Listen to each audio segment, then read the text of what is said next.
I'm standing here in the beautifully newly renovated Trinity Church in Princeton to introduce you to our theme of this year, Know Your Story and Live It Boldly. I think this theme is such an important theme for all of us, not only in the Diocese of New Jersey, but across the church. We're people of the book. We're people of a story. It's a meta-narrative, a higher narrative. I've shared the story on many occasions about being invited to be the church school director at my home parish of St. Luke's Church in Forest Hills before I was called to the priesthood. And there was a curriculum being used called the St. John's curriculum, which was developed by a guy named Kenneth Clark, who had developed the St. John's curriculum, a story-based curriculum, to help children learn the biblical narrative from Genesis to Revelation over years. And in a Talking Heads video, Kenneth Clark said something that jumped out at me. I never forgot it. He said, "The most profound communities are shaped around a common story." That just spoke to me because we, the church, are a profound community shaped around a common story. The great reformer John Calvin said, "The Bible are the spectacles through which the people of faith look at the world." And that's how it's supposed to be with us. Too often, sadly, people don't know the story well enough to allow it to inform the warp and rhythm of their lives, but it should. We're people of the book.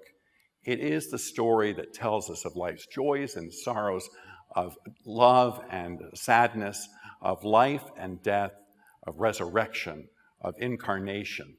And it's supposed to infuse the way we look at the world in every decision we make, and we need to know it. I was thinking about the story of Jesus' baptism in the Jordan River and Mark's telling of it. I love Mark's gospel. It's so fast and furious. You know, Mark begins, "The beginning of the good news of Jesus Christ, the Son of God, as is written in the prophet Isaiah, behold, I send my messenger, the voice of one, voice crying out in the wilderness, prepare the way of the Lord." And then John appears on the scene, and the next thing you know, Jesus is being baptized, and it says the heavens were torn open, and the Spirit descended on him like a dove. And a voice from heaven came and said, "You are my Son. With you I am well pleased." And the next thing you know, Jesus is driven out into the wilderness where he has to grapple with that experience. And then he comes out 40 days later proclaiming the good news of the kingdom.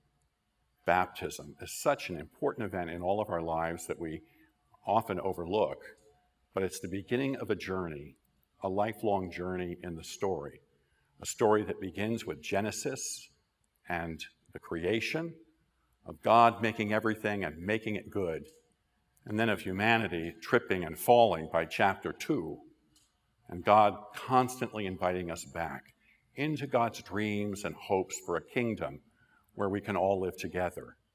It culminates in Jesus, and Jesus on the cross, who calls us to new life. That story is the greatest story ever told. So let's know it and let's live it boldly.